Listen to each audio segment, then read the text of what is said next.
इस वीडियो में हम समास पहचानने का ट्रिक देखेंगे, सभी को परिभाषा देंगे और सभी को समझेंगे। हाँ, इस वीडियो को देखने के बाद आपको समास में पहचानने पर कहीं पर भी दिक्कत नहीं होगा। इस वीडियो को पूरा देखिए, उसके बाद आप बोलना कि समझ में आया नहीं समझ में आया। देखिए, समास का शाब्दिक अर्थ क्या होता है।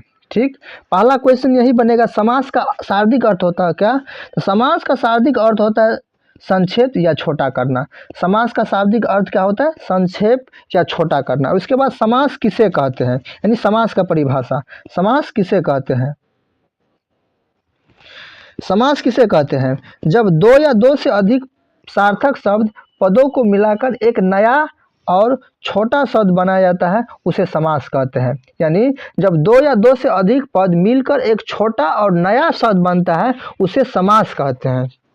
ठीक, समास कितने प्रकार के होते हैं, यानी समास में कितने भेद होते हैं। तो समास के 6 भेद होते हैं। समास में कितने भेद होते हैं, समास को 6 भेद होते हैं। पहला अविभाव समास, दूसरा द्विगु समास, तीसरा द्विंद समास, चौथा तत्पुरुष समास, पांचवा कर्मधारी समास और छठा बहुब्रीहि समास। सभी को परिभाषा को बारी बारी से देखेंगे और उसके बाद लास्ट में इसका ट्रिक भी देखेंगे, सबसे शानदार ट्रिक। अविभाव समास किसे कहते हैं, इसमें पहला पद अव्यय और प्रधान होता है। अविभाव समास क्या होता है, पहला पद अव्यय और प्रधान होता है। पहला पद अव्यय और प्रधान होता है, उसे अविभाव समास कहते हैं। यानी यथाशक्ति, यानी शक्ति के अनुसार। इसमें होगा प्रतिदिन, प्रति मास। इस ट्रिक से देखेंगे तो आपको देखते ही समझ में आ जाएगा।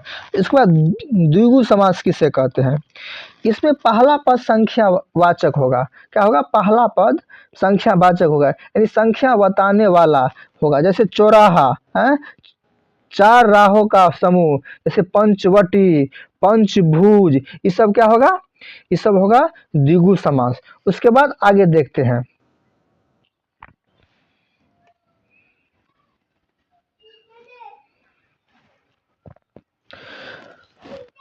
इसके बाद देखते हैं द्विंद समास। द्विंद समास किसे कहते हैं, इसमें दोनों पद प्रधान होता है और या जैसे शब्दों का लोप होता है। इसमें क्या होता है, दोनों शब्द प्रधान होता है और या शब्द क्या होगा, लोप होगा, यानी लुप्त होगा। जैसे माता पिता, जैसे माता पिता, माता और पिता, इसमें और लुप्त है ना, तो क्या होगा, ये द्विंद समास। इसके बाद तत्पुरुष समास देखते हैं। तत्पुरुष समास किसे कहते हैं, इसमें दूसरा पद प्रधान होता है और दोनों पदों के बीच का कारण विभक्त है। जैसे का, की, से, के लिए आदि लोप होगा, यानी लुप्त होगा। ठीक, इसमें विभक्त, यानी तत्पुरुष समास में विभक्ति चिन्ह जो होगा ना, वो लुप्त होगा। ठीक, विभक्ति चिन्ह क्या होगा, लुप्त होगा। जैसे राजपुत्री, यानी राजा का पुत्री, इसमें विभक्ति चिन्ह क्या है, का क्या है, लुप्त है। तो क्या होगा, ये तत्पुरुष समास होगा। देखते हैं आगे।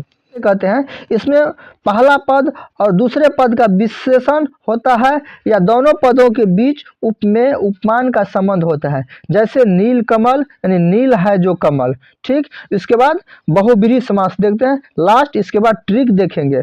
बहुब्रीहि समास किसे कहते हैं, इसमें कोई भी पद प्रधान नहीं होता है, बल्कि दोनों पद मिलकर किसी तीसरे पद का, तीसरे अन्य अर्थ का को प्रकट करते हैं। जैसे लंबोदर, लंब है उदर जिसका, अर्थात गणेश जी। आइए इसके बाद ट्रिक देखते हैं। ट्रिक देखने के बाद आपको समास पहचानने में कोई भी दिक्कत नहीं होगा। अब तक तो परिभाषा बता रहे हैं, अब इसके बाद देखिए शानदार ट्रिक।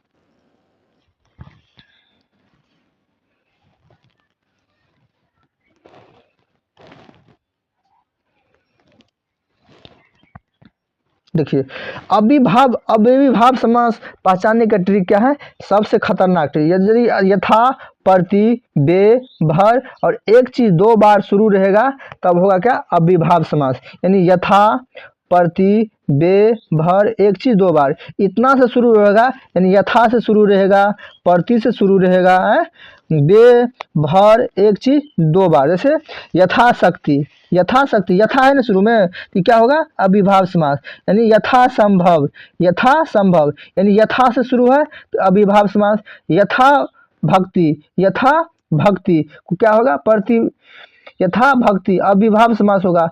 प्रतिदिन क्या होगा, यह विभाव समास। प्रतिमास यानी प्रति है ना, जब यथा प्रति बे भर एक चीज दो बार रिपीट रहेगा, यानी एक चीज दो बार रिपीट करने का मतलब जैसे दिनों दिन एक ही चीज है ना, जैसे रातों रात, बातों बात, साथों साथ, ये सब क्या होगा अविभाव समास। जैसे भर पेट, भर दिन, बेरियम, प्रतिमास, ये सब क्या होगा अविभाव समास। यानी यथा प्रति बे भर एक चीज दो बार से शुरू रहेगा तो क्या होगा अविभाव समास। जैसे भर पेट, जैसे भर पेट, भर पेट कौन समास होगा, देखिए भर, भर से शुरू है तो अविभाव समास होगा। जैसे यथाशक्ति, यथा से शुरू है अविभाव समास।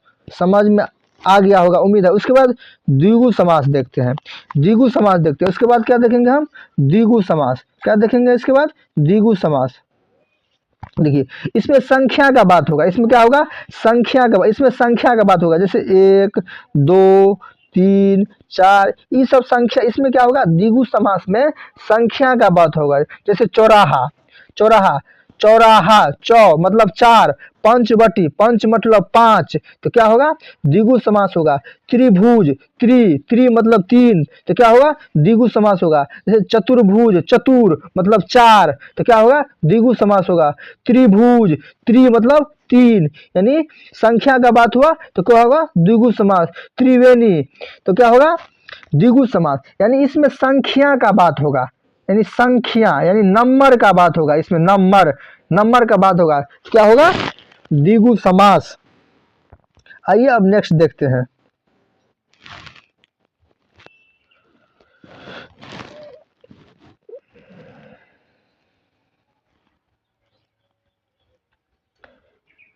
आइए इसमें द्विंद समास देखते हैं। द्विंद समास में क्या होगा, सीधा होगा, सीधा होगा या उल्टा होगा, सीधा होगा या उल्टा होगा, ठीक। या ये वाला चिन्ह लुप्त रहेगा, ये वाला चिन्ह बीच में रहेगा, लुप्त नहीं रहेगा, इस वाला चिन्ह बीच में रहेगा। जैसे माता और पिता, तो माता और पिता, इस वाला ये देखिए ये वाला चिन्ह है ना बीच में। जैसे नाना और नानी, नाना नानी, दादा यहाँ पर नहीं होगा, नाना और नानी। बाटी लोटा, दिन रात, भाई बहन, रात दिन, हाथ पैर, धन दौलत, क्या होगा द्विंद समास होगा। जैसे ये वाला चिन्ह क्या होगा बीच में रहेगा तो क्या समझ लेंगे हम द्विंद समास समझ लेंगे, ठीक। सीधा उल्टा रहेगा, सीधा रहेगा या उल्टा रहेगा। जैसे माता पिता, माता पिता, तो माता पिता कौन समास होगा, तो माता पिता हो जाएगा द्विंद समास। भाई बहन, भाई बहन कौन समास होगा, भाई बहन होगा द्विंद समास। रात दिन, रात दिन होगा द्विंद समास। ये गलत टाइपिंग हो गया है। जैसे कि रात दिन कौन समास होगा द्विंद समास। आइए इसके बाद देखते हैं तत्पुरुष समास। तत्पुरुष समास किसे कहते हैं, यानी तत्पुरुष समास पहचानने का ट्रिक क्या है, तत्पुरुष समास पहचानने का ट्रिक। इसमें क्या होगा विभक्ति चिन्ह लुप्त रहेगा, विभक्ति चिन्ह यानी का, के, की, के लिए, ये सब क्या होगा लुप्त रहेगा। जैसे राजपुत्र, राजपुत्र अर्थात राजा के पुत्री, इसमें के लुप्त है ना के, तो क्या होगा तत्पुरुष समास। जैसे राजपुत्र यानी राजा के पुत्र। उसके बाद कामचोर, काम चोर, काम के लिए चोर, काम के लिए चोर है उसको काम चोर कहते हैं। जैसे रसोई घर, रसोई के लिए घर, के लुप्त है। जैसे देशभक्त, देश का भक्त, के क्या है लुप्त है। इसमें विभक्ति चिन्ह क्या होगा लुप्त रहेगा, विभक्ति चिन्ह क्या रहेगा लुप्त रहेगा, उसे तत्पुरुष समास हम समझेंगे। आइए देखते हैं नेक्स्ट।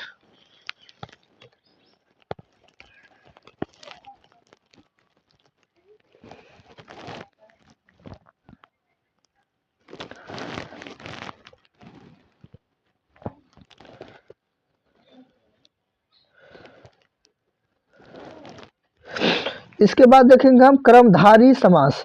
क्रमधारी समास, पहला पद विशेषण और दूसरा पद क्या होगा विशेष होगा, यानी इसमें विशेषता बताने का बात होगा। ऐसे समझो विशेषता बताएगा, विशेषता, विशेषता बताएगा। इसमें क्या बताएगा विशेषता। जैसे कि महात्मा, महात्मा, जैसे महात्मा, महान जो है जो आत्मा, महान है जो आत्मा, उसे क्या कहते हैं महात्मा, ठीक। जैसे कि नील कमल, नील कमल जैसे क्या है, जैसे नील कमल, नील है जो कमल, जैसे देहलता, देह के रूप में लता, लाल मणि, लाल है जो मणि, प्राण प्रिय, प्राण है जो प्रिय। इसमें विशेषता बताएगा, विशेषता, सिंपल में समझे विशेषता। जैसे देशभक्त, देशभक्त, देश का भक्त, इसके बहुव्रीहि समास में इसका अर्थ निकलेगा। जैसे दशानन अर्थात रावण, लंबोदर अर्थात गणेश जी, पीताम्बर अर्थात भगवान विष्णु या कृष्ण, नीलकमल अर्थात भगवान शिव, वीणा पानी अर्थात सरस्वती। जिसमें मीनिंग निकलेगा, मीनिंग निकलेगा तो बहुव्रीहि समास। उम्मीद है समझ पा रहे होंगे। यदि आप चैनल पर नए हैं तो चैनल को सब्सक्राइब कर लीजिए। अब इसी तरह वीडियो पाने के लिए धन्यवाद। फिर मिलेंगे नेक्स्ट वीडियो में।